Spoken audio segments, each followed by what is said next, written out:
think virginity is important. I don't think virginity is the issue, really. It's we outdid it. It doesn't matter anymore. I mean, a guy will not come up to you and say, hey, I'd like to go out with you, but first of all, tell me if you're a virgin. I mean, that's not the way it goes. Yeah, but okay, but know one way or another when you're going in. Fine, that's to the guy, but what about you? It's all like, personal. it's a personal thing. Like, if you want to be a virgin, well, that's your own thing. You don't have to go up to a guy, well, I'm a virgin, you know, will you go out with me? But it's you that feels like, I don't want to be a virgin, or I do. But like, it's not the social thing, like, that a guy's going to check to see if you're a virgin or not. They still do it. I think one of the things, though, is that you have to consider why somebody admires a virgin. Right. Because they were the first. If they're the first one, then they have a lot more respect for the person, and there's sort of a private, intimate feeling about being with a virgin. You know that you have much more consideration for the person. Yeah, but then when you look at it in the way of experience, you won't get along with the person. Yeah, you'll think, Not oh, they don't. necessarily. Yeah. You can respect a person just as much if they're not a virgin. Yeah, you can. Yeah. But that's one thing you have to look at, though, when you... And another thing is, if you're with a guy, why live and worry about, you know, what's happened before to you or anything? Right. Why not live Yeah. for now and, you know, That's true. right, It's live for all the personal. right If time. you feel guilty about having sex with a guy, then why do it? Why would? So it's all half the it's all in time- a purpose in a person's mind. Half Like, the time the guilt is yeah. built into you. It's not yourself. It's the guilt is put into you by other people because of what Like they your said to parents. you. Right, like your parents. Like some people, the religion says, no, you can't. Well, then if you can't, and if you don't feel you can't, well, don't do it Yeah. then. Well, I just think that if you're going to be a virgin, it's a personal matter, right? It shouldn't be, and nobody should force you one way or the other, and that's all it is. It's just your decision, your individual decision of how you're going to feel afterwards. If you're going to feel really cheap and less of a person, or you're going to feel guilty, then you shouldn't do it. But the minute they look for a partner, Yeah. they want a virgin. Oh, I don't agree. Yeah, No way. But just consider this, your parents are not virgins. Oh, yes. I should have said that, should I? That's one way of looking at it. But I think your parents would be happier to know that you're not a virgin and using contraceptive than you're not a virgin and Mom, I'm pregnant. Yeah. If he respects a girl enough, he's going to use some protection. If he doesn't respect her, well then, she's got the wrong guy. For some reason, girls in society don't take that as hard if a guy's not a virgin, but a guy will take it harder if a girl's not a virgin. Yeah, because there's more girl virgins than guy virgins. Oh, yeah. Meanwhile, this little devil comes up non-virgin. No, but like it's my personal view that I want to be a virgin. Like I don't have any forcing like from anybody. Like, and people say that if you're a virgin you can't talk about sex. Well, that's not true, because I know through my experiences with guys I can talk freely about sex to them, and I know the guys that I've gone out with, they respect me for not being a virgin, for being a virgin. You hit the opposite extreme where the guy won't even go out with you because you're a bumbling incompetent or whatever. But like my parents, the only thing they tell me, don't get her Well, pregnant. they'll change them. Okay? They'll That's the only change. thing they tell you. They won't sit down and talk to you. I got a brother, he got a girl pregnant, and that's the first time they approach him about sex. The minute he got her pregnant. Okay? I'm here. Well, Then that's he what I turned mean. around Tell to me your and said, parents. don't do the same thing. Like I asked, Don't do the same thing. It's how you can prevent yourself get from... mad at me. You just push it away. It's taboo. If you're going to have sex before you're married, you have no problems with getting pregnant. Right. So isn't that the main thing that's Yeah, impaired? they're just afraid of getting pregnant. That's the only thing. I think that's another reason why I'm a virgin, is because I don't want to get pregnant before I'm married, and that's a safekeeping for me, really. Like, there's no way. You have the right to change your mind. Oh, you won't always change your mind. tell me that you're going to stay a virgin forever? Oh, no! I'm saying I'm going to stay a virgin. Well, this is what Margaret is saying. I'm saying I'm going to stay a virgin until I get married. At least that's what I think right now. In today's society, you have to really admit that a lot of kids just aren't ready to wait. They have feelings, and they've got to be recognized one way or another. It's not. When other people have the opportunity to listen in to the private thoughts of people about sex, whether they're young or whether they're old, it's a privilege, it's an opportunity. It's a time when you should prepare yourself to be receptive, to hear, to listen. People talking about their sexual being.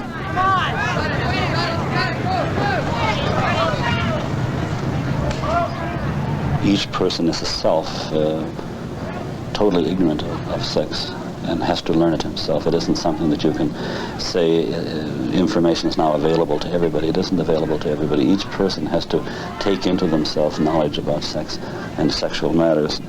There's a big difference between what you know in your head and what you know in your gonads.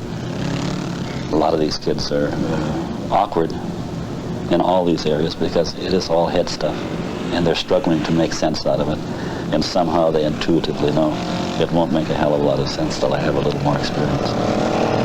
You know, I wouldn't force her, but she want to get down, makes me no difference, you know? I wouldn't force a girl into something, but if she's ready, I'm ready too. You know? If you and your man have a beautiful understanding, y'all get along, and he's not out there with other women, you're not out there with other dudes, it'll be all right. But see, if he's going to lay up with you and you're going to lay up with him and then go turn around and go with other dudes and he go with other girls, you know, that's no relationship at all. There's no need to have sex, because you're only getting a reputation for yourself.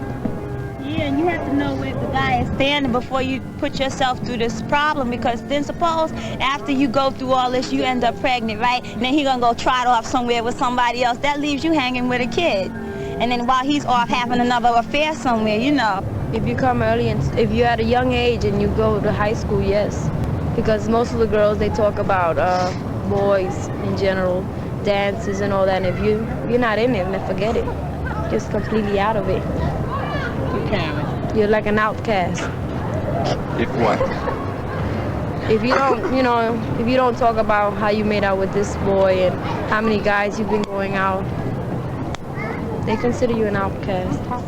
Like, sometimes they don't show how they feel. Like, they'll say they like you a lot, they love you, and they'll act like they can't stand you. They don't ever make up their minds. Then if you, like, let's say you're with your friends, right? Your friends leave, you're with him, right? They leave and you go with him. They tell you, how come you always leave every time your friends leave? All right? So when your friends leave, you stay with him. And they tell you, why don't you go home with your friends? You don't know what to do. No, they don't ever make up their minds. Well, like he might say, he expects you, what he expects from you from taking you out, like it's his payback. That's what, like, I think that's where the pressure mostly is, like when he takes you out and then, you know, you come back. If somebody take you out, then you know, like, you're not gonna just sit there and do nothing. You know, he probably kiss you or something, but you're not gonna, you know, he gonna expect you to do something, and I guess you're gonna expect him to do something. But like when you go out, you don't just sit there and enjoy the movie. You know, sometimes you do other things. Depends.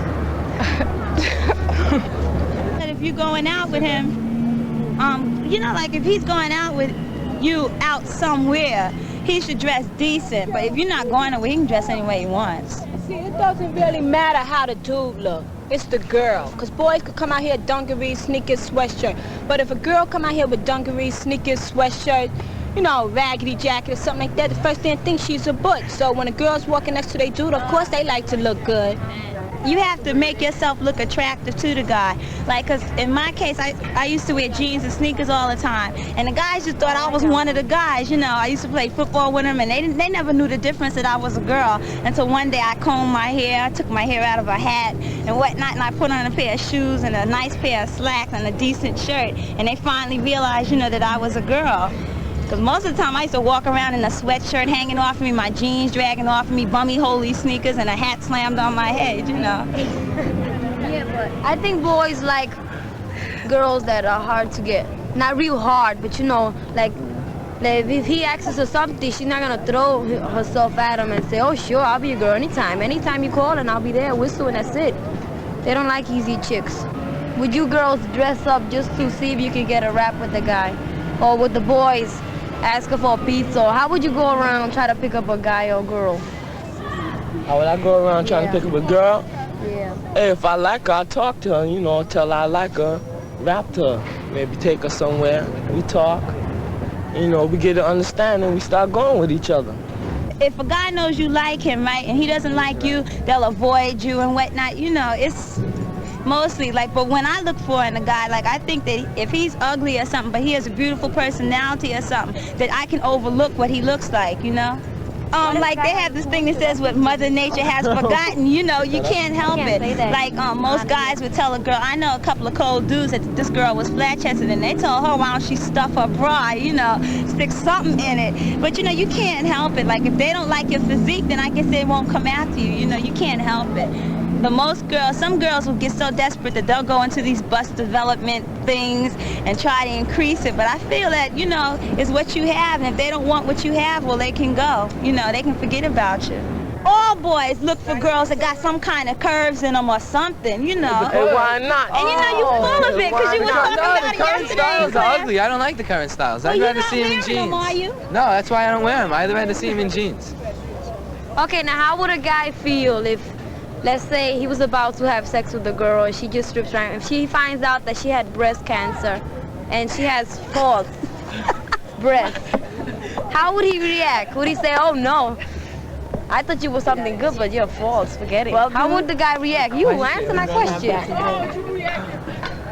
I answered it first. How would you react if the guy had cancer of the Don't prostate? answer a question with a something? question. You'd be shocked, I'm sure. But she should have told you beforehand. Sure, but what if she didn't have the courage? Then Would you have the courage if you had a fake? I wouldn't get undressed if I had one. But would you have the courage to tell the girl if you had a false penis? You would tell her? Hell no.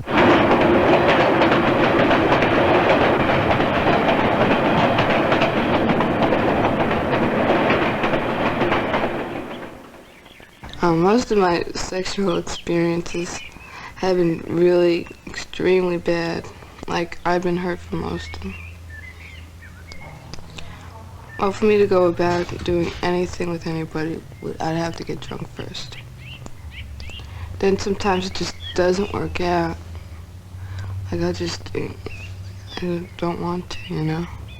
So it doesn't work out and they get upset, I get upset. And that's where it starts to hurt. They believe women are objects instead of thinking we're people. I've been fucked up in different ways. Been belted around, thrown around, and played games with, like mind games, which is worse than any of them.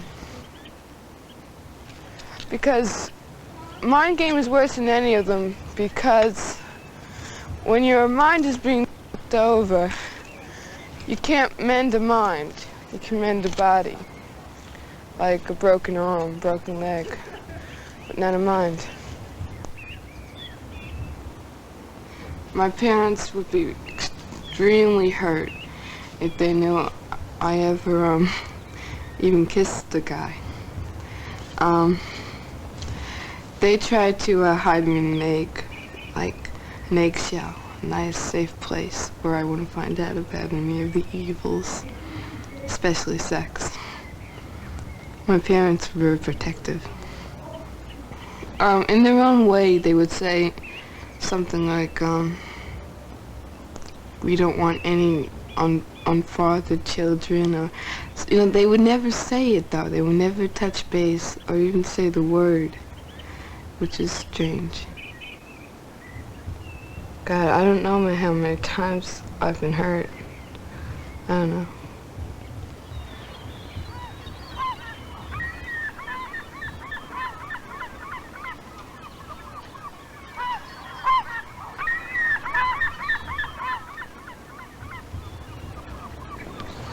Well, I had sex about 70 times, and I really never thought of using any sort of protection before until one day I had a talk with my father, you know, and he said I should use a bag or something.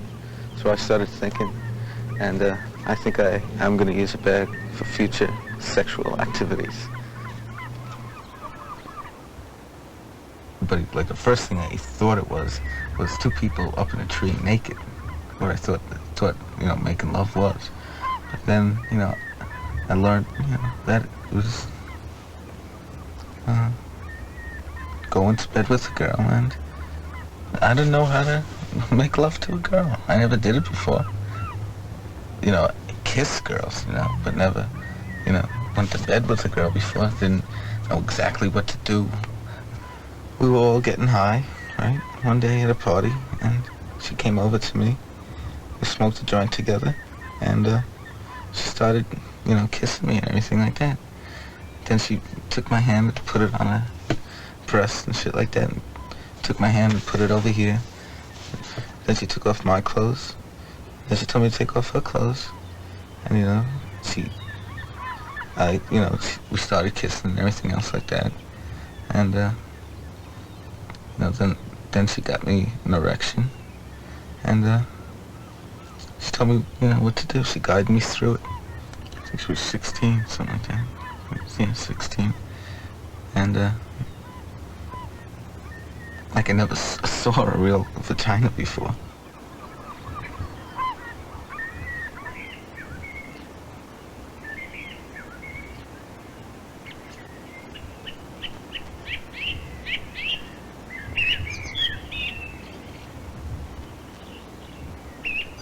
Let's face it, the big thing is to meet somebody in life. And everybody wants that, and they go to dances and bars and stuff. And they meet somebody, and should it ever develop, they find they have real differences. But if you meet through an activity or something on campus, right away there's a common interest. And Cheryl and I sort of met just hanging out in a room together. We started seeing each other a lot, and spent a lot of time together. And then over Christmas vacation, we were living together for a few weeks, so it was working out really nicely.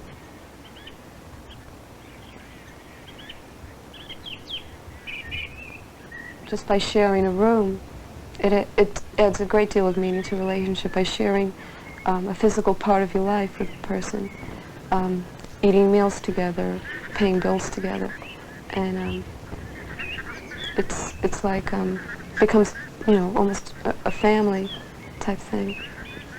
It doesn't compare emotionally with just seeing somebody, because you still have that physical distance and that you know, to life type of thing. The quality relationship with Cheryl is very good, and the sex is very good. We're different people in a way, so we have trouble. We have a lot of arguments about our differences. I think that does affect, you know, sex at night.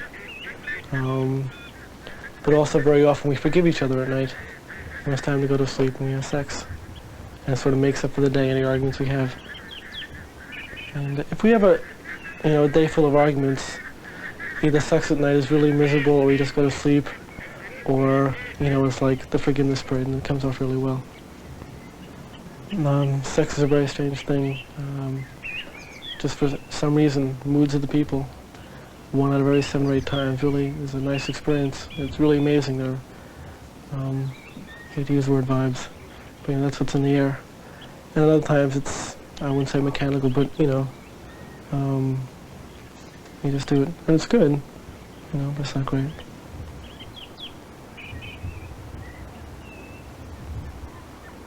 I don't believe in any kind of birth control. I don't either, because I feel that when your body is ready to reproduce, then it will just happen. I was 11 and I got raped. I was with a very good friend of mine. We were both pretty young. You know, she was 10, I was 11, and we happened to be down at park. This guy had walked in and he had a really far-out-looking dog, so we stopped to pet his dog. He just like flipped out, and, you know, he grabbed me, threw me down, and then it happened. It made me feel like I was pretty low after that. It made me feel like I was no good. It got to the point where I started messing around with other guys, you know. Things like that get around, you know, like when a girl, like, she messes around with a guy because they love to brag about it, you know, about their sex life, you know, like, I got this chick, I got that chick, oh, she's easy, you know. And it made it kind of hard for me to make any friends because they all figured I was a little tramp, you know. And it kind of affected me really heavy, you know. I felt really bad, I felt hurt, I didn't know what to do. I was sexually abused by my father several times.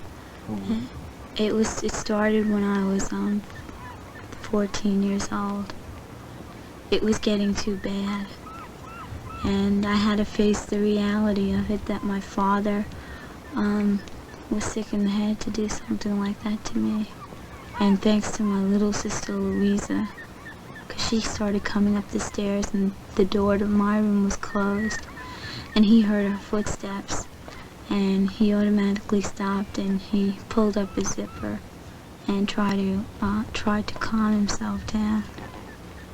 And the next day I split. I went to California, and if it wasn't for the help of a lot of friends, I probably wouldn't be living right now.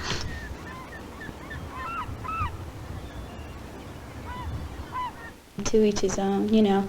I don't feel anything wrong with masturbating if you're a girl or if you're a boy, because it's only a natural thing. If you're excited one night and you don't have, you know, the satisfaction that you want, there is no reason why, you know, you shouldn't feel free to masturbate. It's a natural thing. And I think it's kind of sick when people put other people down for it, because there's nothing wrong with it. A chick has the same feelings as a guy. Even though, like, you know, we're of opposite sex, our emotions and our feelings are the same. Our sexual feelings are the same too. Why should they be different?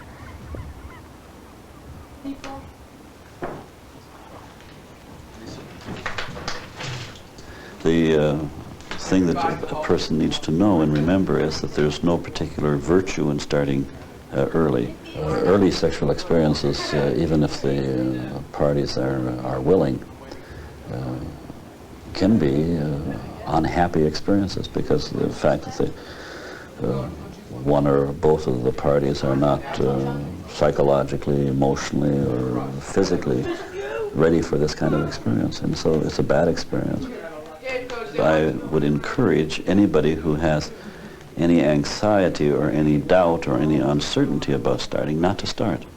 I would say don't have sexual experiences until you are absolutely sure that you want to.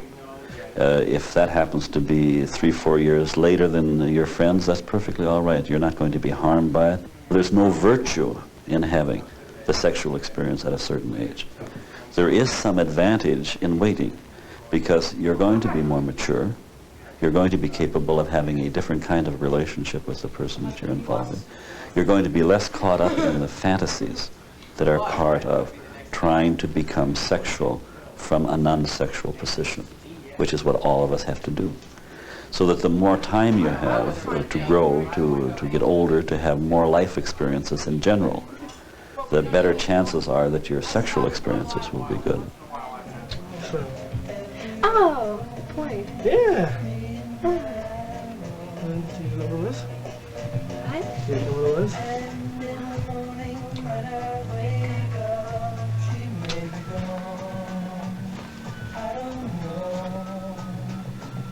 We've just passed through a so-called sexual revolution, which is supposed to have changed our whole sexual behavior and our attitude towards sex. Fact of the matter is, half of 19-year-olds have still not experienced sex directly, and 75% of 16-year-olds have not experienced sex directly. So that the revolution has been mostly in our talking and thinking, but it hasn't brought about the changes where people will indulge in sexual relationships unless they're ready. When they're ready, they will. And I think it's very important that for each person they make the decision when they do it.